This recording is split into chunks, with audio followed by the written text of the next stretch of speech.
¿qué tal? Mi nombre es Carla Molina. Hoy les vengo a hablar acerca del libro El Principio de Peter. Este se centra principalmente en las jerarquías que existen en el medio laboral. Aquí nos habla de personas que constantemente están escalando en esta jerarquía. Sin embargo, llegará a un punto donde lleguen a su nivel de incompetencia. Al llegar a este punto, muchos de ellos comienzan a enfermar, a tener comportamientos extraños. Algunos ni siquiera aceptan el ascenso. Hay otros que ni siquiera se dan cuenta de que están en su nivel de incompetencia y hay unos que solamente tratan de sobrellevarla. Un punto importante que nos ofrece el libro es que los supercompetentes y los superincompetentes suelen ser despedidos, ya que estos suelen quebrantar la jerarquía. Y se preguntarán por qué la incompetencia no es causa de despido, y la razón es porque si se hiciera esto, se estaría trastornando la jerarquía y se violaría el primer mandamiento, que es la jerarquía debe ser preservada. Ahora les hablaré un poquito acerca de la historia en la educación en México y comenzaremos con la educación prehispánica, que abarca del año 300 a 1521. Aquí comienza en el Valle de México, dominado por los mexicas. Aquí tenían templos escuelas, a los cuales iban a prepararse para un oficio o para alistarse en la guerra o también para servicios a las divinidades. Ahora hablemos un poquito acerca de la educación durante la colonia, que abarca de 1521 a 1821. Aquí nos habla que era principalmente la educación en el orden religioso y sus fines eran evangelizadores. También nos habla de que la educación para las mujeres e indígenas era casi nula o escasa. Ahora hablemos un poco acerca del periodo durante la posindependencia, que abarca de 1821 a 1876, que aquí, una vez consumada la independencia, los libertadores y conservadores deciden que la educación es necesaria. Sin embargo, por sus múltiples indiferencias, nunca quedan en acuerdo con las políticas educativas. Otro dato es que en 1867, bajo la presidencia de Benito Juárez, él promulga la ley orgánica, la cual dice que la escuela es gratuita y obligatoria para los pobres, y también quita la enseñanza religiosa y implementa la moral. La educación durante el Porfiriato abarca de 1876 a 1911, la cual marca dos grandes momentos. Uno es cuando Joaquín Baranda diseña el Sistema Nacional de Educación y funda escuelas normales. El segundo momento fue cuando llega Justo Sierra, que crea la Secretaría de Instrucción Pública, Bellas Artes y también funda la Universidad Nacional en 1910. Y bueno, lo que se destaca del Porfiriato es que se implementan los primeros jardines de niños, las escuelas primarias y preparatorias crecen en todo a nivel nacional y en casi todos los estados ya había escuelas normales. De la Revolución Mexicana a la Conciliación, de 1910 a 1952. Es aquí cuando la educación pues no tiene un gran desarrollo, sino que hasta 1917 se comienzan a elevar los conceptos de laica, gratuita y obligatoria, y es hasta cuando en 1921 que está Álvaro Obregón y por iniciativa de José Vasconcelos se crea la Secretaría de Educación Pública, la cual impulsa a abrir escuelas rurales, bibliotecas, la alfabetización y da libros de textos gratuitos. En el sexenio de Lázaro Cárdenas fue modificado el artículo 3º, el cual integra la enseñanza socialista, pero en 1946 esta se va a cambiar de nuevo y ahora integra lo gratuito, lo integral y lo democrático, esto pensando en que pensando en la justicia y en la libertad para que haya una mejor convivencia en la humanidad. La expansión del sistema educativo de 1950 a 1980, durante el gobierno de Adolfo Ruiz Cortines, se llevó a cabo una gran inversión para la educación, pero no se hicieron reformas para los métodos o programas de estudio. En el periodo de Adolfo López Mateo se incrementó la matrícula, también se implementaron los libros de texto gratuito y la reforma en planes y programas de estudio. Luis Cheverría crea nuevos libros de texto, una nueva edición. También él fomenta escuelas para los adultos, crea el CONAFE y con ello también nuevas leyes para la educación. Cuando está López Portillo crea la Universidad Nacional de Pedagogía, también el Programa Nacional de Educación y crea una mayor relevancia para la calidad. Ahora vamos al periodo de educación de 1980 al 2012 y comenzamos con Miguel Cheverría, que implementó un programa nacional de educación con deporte, cultura y recreación, que pretendía descentralizar la educación. Con Carlos Salinas de Gortari se formaliza la descentralización, ya que se firma el acuerdo de la modernización para la educación. Con esto también se pide que los mínimos de estudios sean hasta secundaria y se promulga también la ley de 1993 que nos dice que se busca la calidad para la educación. Con Ernesto Zedillo, él impulsa todavía la modernización que se quiere llevar. También impulsa mucho a los maestros con programas nuevos para su actualización, con el magisterio también. También apoya a las escuelas normales para que pues salgan docentes con mejor preparación, al igual que implementa programas de gestión en las escuelas para ver la calidad y para formar estrategias que fortalezcan esto, y con ello también aplica las pruebas de matemáticas y lectura. El presidente Fox impulsa programas para la calidad y también programas para los niños migrantes. Y para finalizar, Felipe Calderón impulsó el programa de sectorial en educación. Hablando ya un poquito de la educación en México, ahora hablaremos de la calidad. Esta toma mayor fuerza en el siglo XXI con dos acuerdos que se firman con el CENTE, los cuales son Compromiso Social por la Calidad para la Educación y Alianza para la Educación.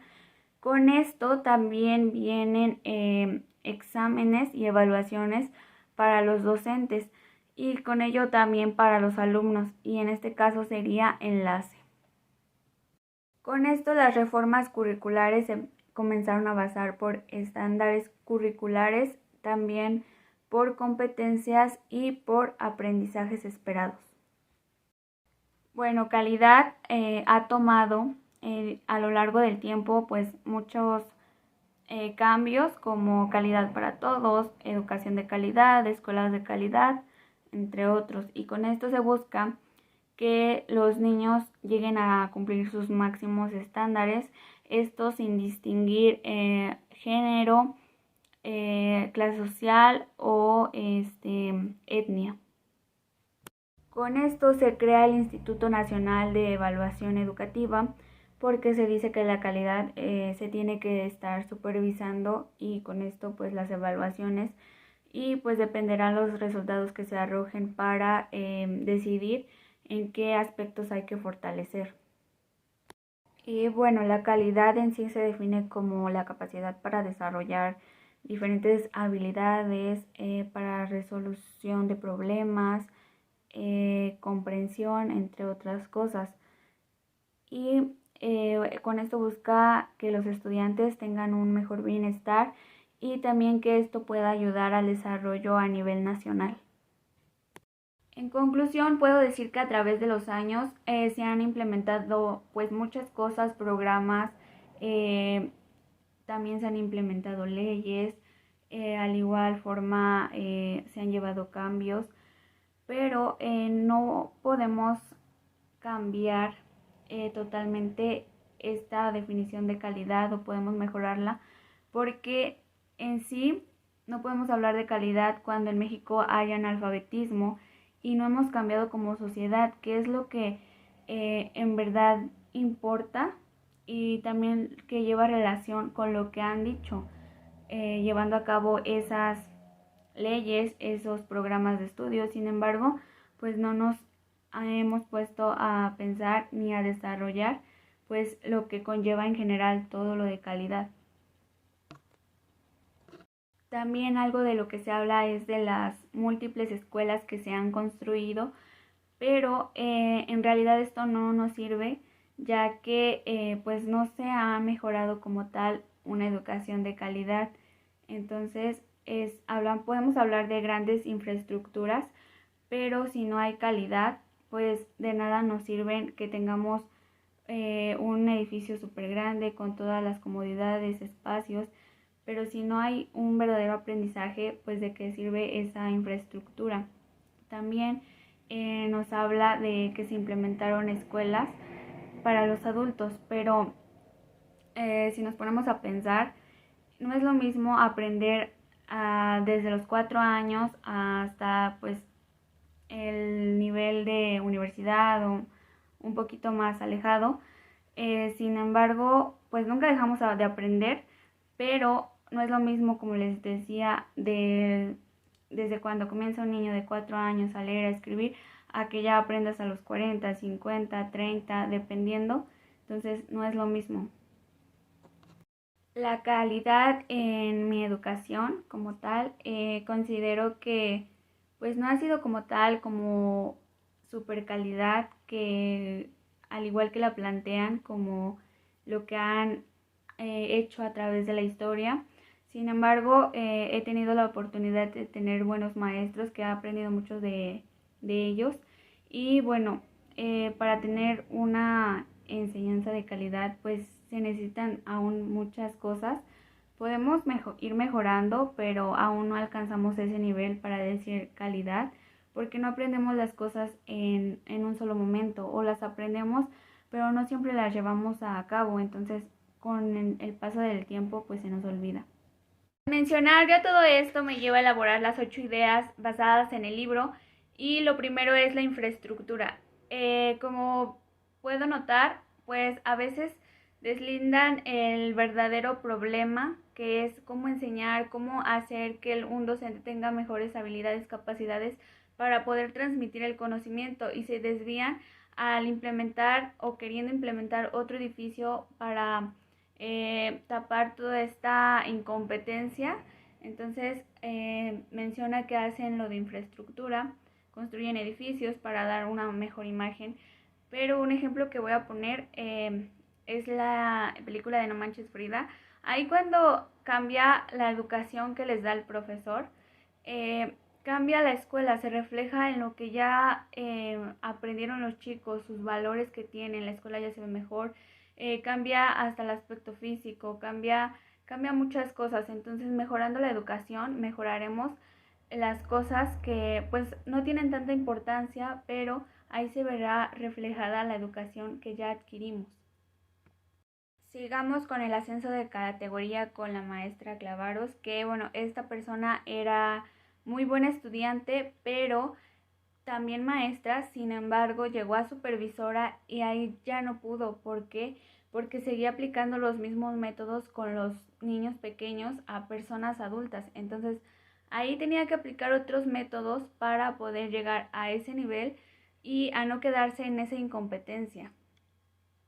Después mencionaré el de Rafaela, que bueno, era una maestra que seguía todo tal cual, planes de estudio, programas, libros de texto, todo tal cual, era muy rígida. Entonces esto impidió que diera una verdadera enseñanza a sus alumnos. Esto impide que el aprendizaje crezca, entonces entorpece la educación. Por eso, pues hay que tener en consideración que no sigamos tal cual las planeaciones. Si sabemos que tenemos aulas diversas, escuelas diversas, tenemos que aplicar métodos distintos para cada uno de ellos, para que puedan aprender y que ellos se enriquezcan del conocimiento. Después tenemos de escalando la jerarquía, aquí tenemos a Rusco, el cual era un buen maestro, un buen subdirector, se llevaba bien con los alumnos y padres, pero llegó a un cargo de director y ya no pudo con esto. ¿Por qué? Porque carecía de diplomacia y tacto. Entonces aquí, en lugar de atender sus propios asuntos, atendía a los de las demás personas. Entonces desatendía sus juntas por estar dando clases que no le pertenecían a él. Ahora aquí vamos a encontrar un ejemplo de autócrata, que en este caso era Ibasta, el cual era maestro, subdirector y después director y ascendió a subinspector, pero aquí no podía o no compartía democracia, entonces no podía encajar ahí y por tanto pues él se creía que sabía todo y que tenía la razón. Sin embargo, pues no era así y aquí trataba de dominar a todos como ya lo había hecho en el demás camino que había recorrido. Tenemos otro ejemplo de pago pronto. Aquí está Gastón, que subió hasta que llegó a ser inspector, pero aquí no pudo. ¿Por qué? Porque se tenían que manejar cosas de finanzas. Entonces él no sabía administrar porque nunca en su vida lo había hecho. Su esposa administraba por él, pagaba facturas por él. Entonces a él se le dificultó mucho hacer esto. Sabemos que en la escuela también debe de haber gestión. Para eso pues necesitamos tener un papel, tener y desarrollar un papel muy importante para que podamos llevar a cabo estrategias que puedan facilitar y llevar a cabo esto que se quiere implementar para resolver conflictos de las escuelas, para mejorar la enseñanza, pero al no saber administrar, al no saber llevar a cabo bien ese papel, pues corre el riesgo las instituciones porque no llevan un proceso, no llevan un seguimiento. Y también me lleva a pensar de que debemos ser muy competentes en todo lo que nos toque, en todas nuestras áreas, enfocarnos y desenvolver el papel en el que estamos, desarrollarnos adecuadamente en el trabajo que desempeñemos, no solamente quedarnos con lo que ya sabemos, con lo que nosotros somos, con lo que nosotros estudiamos, sino que ser un poquito más eficientes a la hora de desarrollar otro papel, a la hora de ponernos en el papel de esa persona, al llegar a otro lugar, al tener otro puesto. Debemos desarrollar diferentes competencias. ¿Para qué? Para que no nos quedemos en ese nivel de incompetencia, sino que seamos aún competentes para desarrollar en el puesto que estemos, para tomar el papel que en verdad nos pertenece y enfocarnos en ese papel, no en estar metidos en los asuntos de otras personas, de otros niveles, de otras jerarquías, sino enfocados en ese papel que nos toca, nos pertenece y lo tenemos que tomar para poder desarrollar una buena competencia. Otro punto es la calidad de experiencia. ¿Esto a qué se debe? A que no es lo mismo que los que desarrollan los planes y programas de estudio, libros, estén adentro del contexto, que debe ser muy importante, ya que al desarrollar esto con lo que los alumnos deben aprender, pues tendría que ir enfocado a lo que deben aprender, a qué métodos, qué estrategias, qué materiales necesitan ellos para aprender. Y al desarrollar esto sin saber, pues difícilmente vamos a enfocarnos en las diversidades que existen por estado, por aula. Va a ser muy difícil que los niños tengan un buen aprendizaje sin que los exteriores conozcan en verdad el contexto. Como profesores sabemos que hay contextos diferentes, hay alumnos diferentes, cada aprendizaje es diferente, cada niño aprende diferente, cada niño necesita métodos, modelos que sean diferentes a conforme él aprende. Y al implementar esto, personas que no saben cómo es el contexto, al no conocer el terreno en donde se desarrollan estos aprendizajes, nunca vamos a llegar a tener una clara visión de lo que se necesita para que en verdad aprendan los alumnos. Bueno, como ya vimos, pues hay muchas dificultades tratando de implementar todo lo que ya se llevó a cabo. ¿Por qué? Porque siempre va a haber personas que a lo mejor son ascendidas, pero no tienen autoridad para imponer órdenes, reglas, entonces los demás pues van a hacer lo que quieran. Y yo creo que en las escuelas se ve muy marcado esto. Hay directores que no están en estas condiciones para dirigirla y los docentes hacen lo que sea, no asisten. Hay niños afuera por la escuela, no están enfocados en lo que deberían de estar enfocados. También está lo de personas que evalúan, pero ya no por lo que tú sepas, por los conocimientos que implementes en el aula, sino por lo que tú eres como persona, si tienes buenos valores, cómo te ves, por muchas cosas que no van de acuerdo con lo que se deben de enseñar, con lo que está planteado realizar.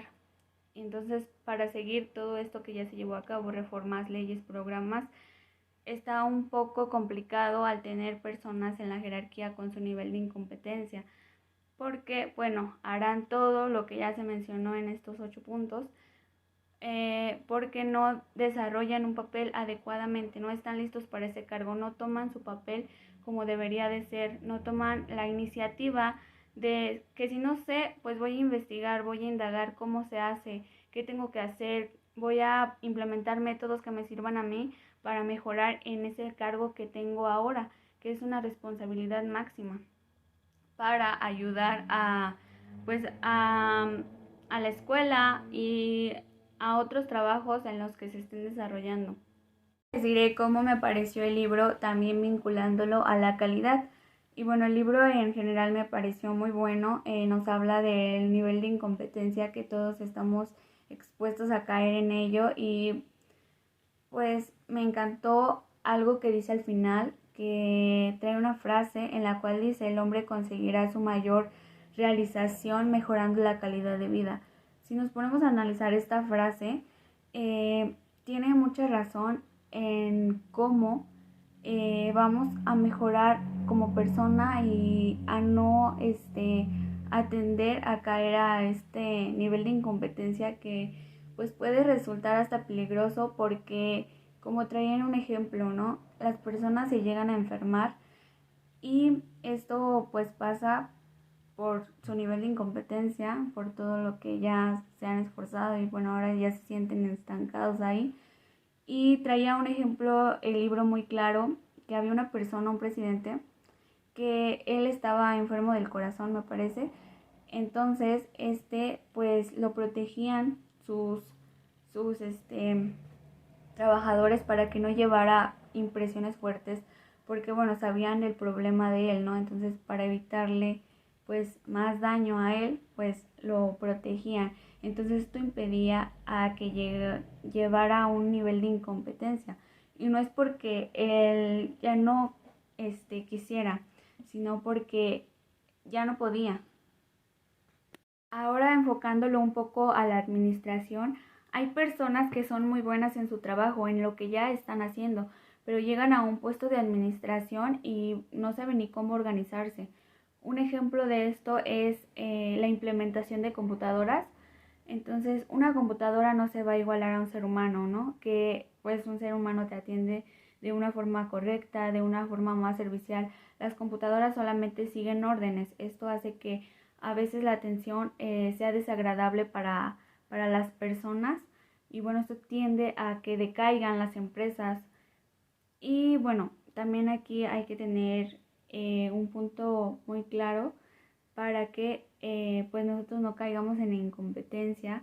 Hay que saber si somos buenos como tanto para la administración o para tratar con las personas, porque también había casos en donde eran excelentes en la administración, pero llegaban a un puesto en donde se tenía que hablar, dialogar con personas o tratarlas y no podían, entonces ahí también caían en su nivel de incompetencia. Ahora enfocándolo un poquito a la moral, ¿cuántas veces estos personajes no se enfocaron en seguir escalando y dejaron lo más importante en el camino, que era su salud, a veces hasta personas a lo mejor queridas, y se enfocaron en solamente escalar esta pirámide, pero no se dieron cuenta de qué estaban dejando al escalar esto? Al estar en lo alto de la pirámide, consideramos que ya hemos logrado todo, que somos un éxito y pues nos disfrazamos de lo mejor. Sin embargo, esto nos lo han inculcado porque siempre han dicho, es que tener esto está bien, ser exitoso está bien, es que porque no eres el más inteligente, y siempre nos han tratado de llevar a nuestro nivel de incompetencia, forzando lo que pues a nosotros nos gusta, ¿no? Entonces, en lugar de quedarnos ahí, no es porque, ¿por qué no asciendes a más? ¿Por qué no haces esto? ¿Por qué haces el otro? Está bien avanzar, pero también hay que tener un límite como persona en lo que nos gusta. Si ya estamos en un lugar en el que disfrutamos estar, ¿para qué seguir en algo que no nos va a gustar, en algo que no vamos a disfrutar y al contrario nos va a perjudicar? Y bueno, aquí en esta pirámide es muy difícil distinguir entre el bien y el mal porque nuestro ego siempre va a querer más, va a querer ser mejor, va a querer ser esto, va a querer seguir escalando y escalando hasta que nos topemos con el nivel de incompetencia que ahí no vamos a saber qué hacer. Por eso hay que disfrutar en el lugar donde estamos, amar lo que hacemos, y si nos sentimos a gusto ahí, pues quedarnos ahí, porque como en muchos ejemplos traía, ¿no? Algunas personas evitaban por completo el ascenso y estaba bien. Ellos estaban poniendo límites a lo que en verdad ya tenían y amaban, a seguir escalando en algo que no iban a disfrutar. Y bueno, también nos trae un ejemplo de las personas que ascienden sin que ellos se lo merezcan, y esto como para elevar la moral de las otras personas, ¿no? Si él pudo, ¿por qué yo no puedo? Entonces ahí también va en juego la moral, y con lo que nos han inculcado de ser mejor, de seguir escalando, de querer ser más, pero pues no sabemos con qué nos vayamos a topar.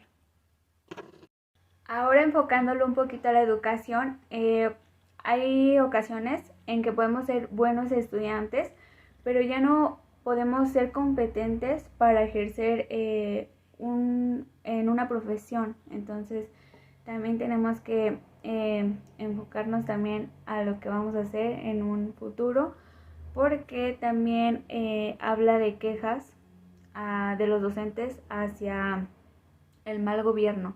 Dicen que por su culpa, o no más por su culpa, no tanto por su culpa, sino porque si tuviera, no sé, más material, si tuviera esto, si tuviera el otro, podría enseñar mejor. Pero la realidad es que si un maestro se propone enseñar y quiere enseñar, lo hace con los recursos que tiene a la mano. También hay alumnos que pagan la mala administración de un director o de un subdirector, ya que estos pueden enfocarse a otras cosas que no tienen nada que ver con lo que realmente importa, que es la educación y el cómo enseñar para que los alumnos aprendan. Y pues esta mala administración a veces se concentra en edificios, en cómo se ven las paredes, en cómo se ve el jardín, entre otras cosas. Al estar en una institución siempre va a haber reglas. Este es el caso que nos presenta el libro, que es de Lúcido, que bueno, decían que el grupo que tenía pues no era como muy funcional, no podía dar resultados positivos. Entonces él se dedicó a trabajar en sus aprendizajes y logró algo muy, muy importante en ellos, logró buenos resultados, pero esto no les pareció pues a la institución, y decían que había dejado atrás lo de las manualidades, y por esto pues despidieron a Lúcido por pues tener esta súper incompetencia. Y otra cosa es lo de estructurofilia, que esto es cuando una persona se obsesiona en construir edificios, en tener una mejor estructura, en cómo se ven. Entonces esto hace que también a nivel educativo pues se preocupen más por la infraestructura que por la verdadera educación, como lo veíamos en la calidad, que querían mejorar las instituciones, pero no se enfocaban en realidad al aprendizaje del alumno.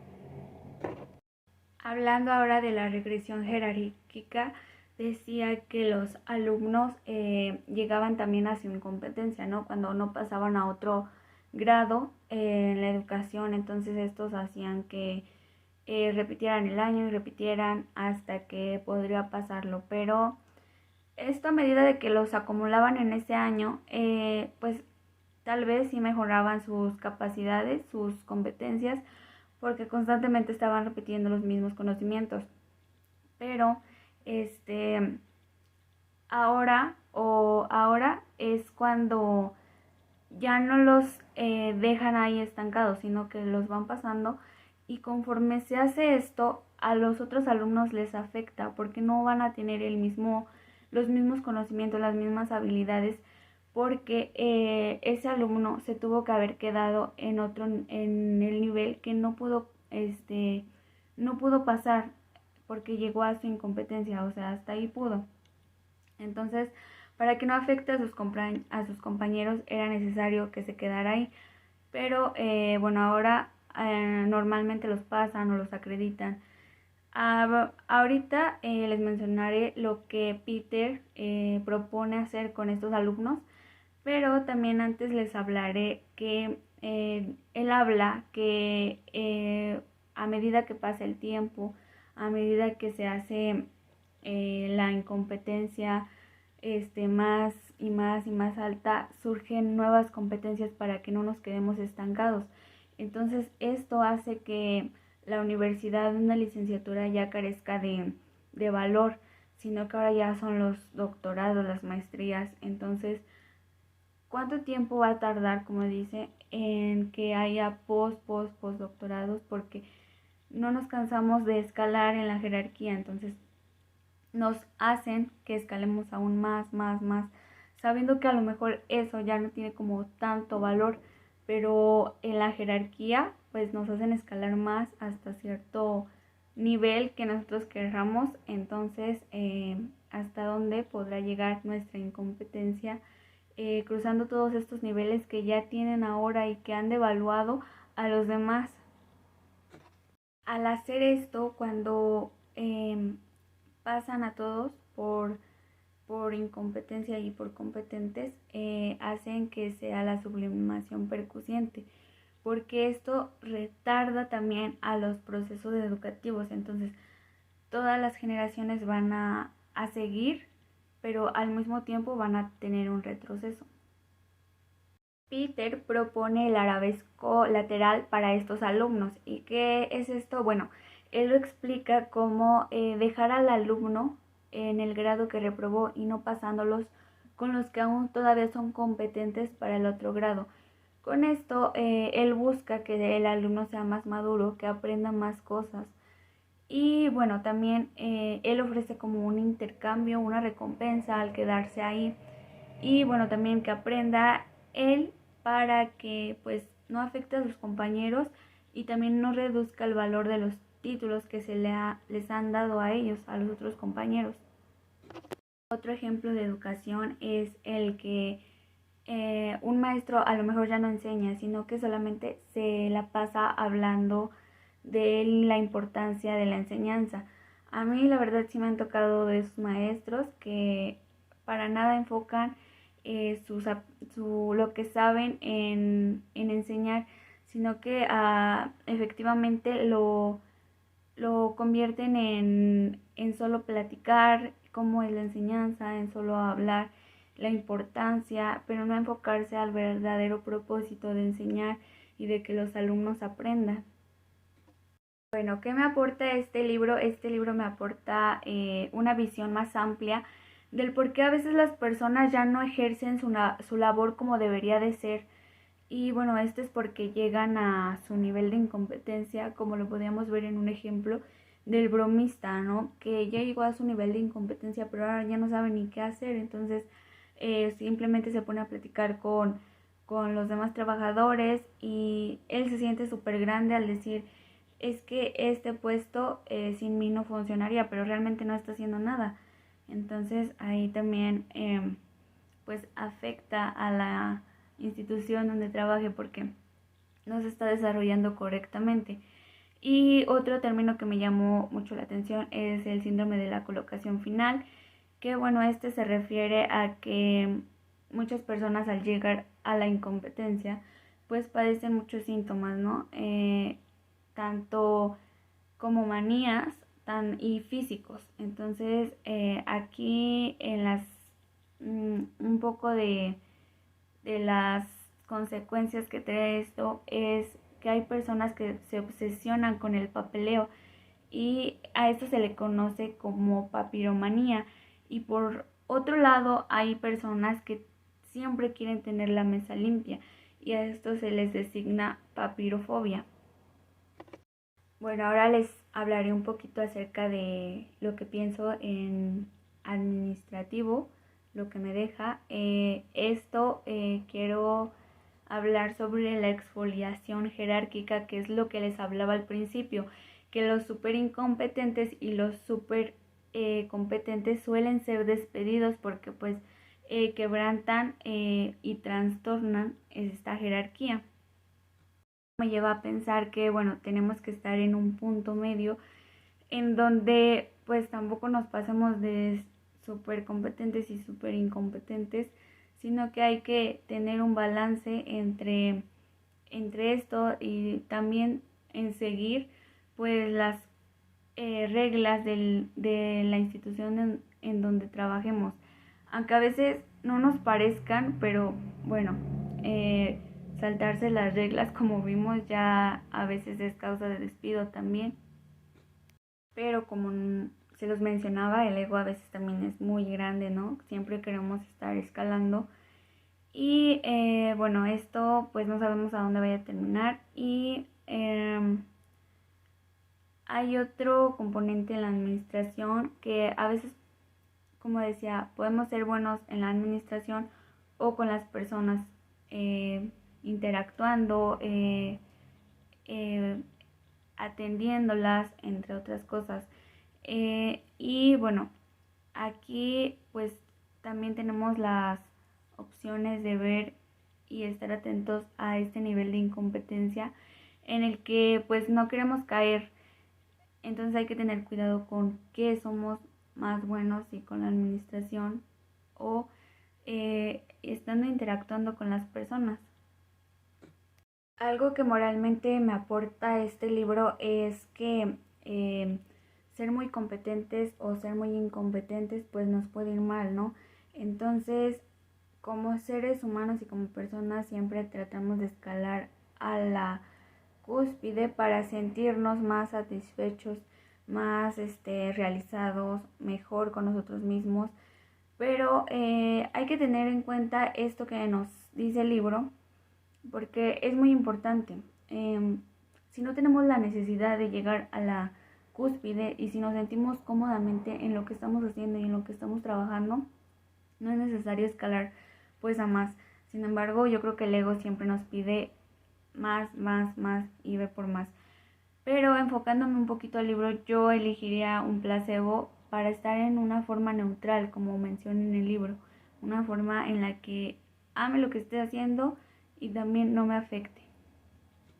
En el ámbito académico, pues me aporta muchos conceptos nuevos, palabras que desconocía y palabras que se les designan en este libro a ciertas cosas, a ciertos comportamientos. La verdad el libro viene muy completo, con muchos conceptos nuevos que al final trae una lista de cada definición de estos, pero la verdad sí te aporta mucho en conocimientos. Y bueno, también hace un rato mencionaba lo de calidad, entonces hay maestros que simplemente ya llegaron a su nivel de incompetencia y esto hace que pues ya no enseñen, ya no tengan el propósito de enseñar y de que el alumno aprenda. Entonces esto entorpece a la calidad educativa. Ahora pasemos a cómo se vincula al desarrollo del ser humano. Aquí considero lo que ya les había mencionado, que estar en la cúspide, en lo más alto de en la jerarquía, pues a veces no es bueno y no sabemos las personas que ya han llegado ahí cómo lo han sobrellevado y cómo lo han llevado a cabo y también a qué costos. Ahora en lo administrativo, bueno, cuando alguien ya llega, un supervisor a su nivel de incompetencia afecta a los que están abajo de él. Como por ejemplo, mencionaba que un vendedor no podía decir ciertas cosas que él sabía, pero pues no te puedo decir porque yo no tengo ni el permiso, ni también le quiero agradar a mi jefe, entonces no tengo como la responsabilidad, ni te quiero decir qué está bien y qué está mal hacer. En este caso era el consumo, de que si cuánto podía pasar a otro lugar. Entonces aquí se están rompiendo las reglas que ya estipuló el más alto, el que está en su incompetencia.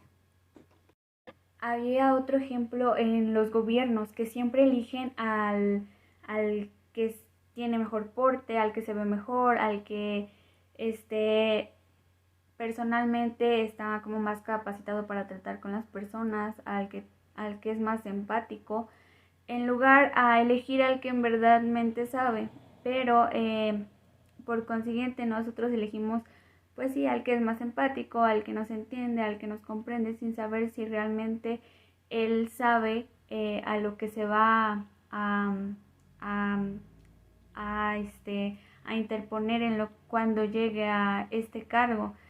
Y esto lo hacemos porque no nos han inculcado un criterio más allá de la apariencia.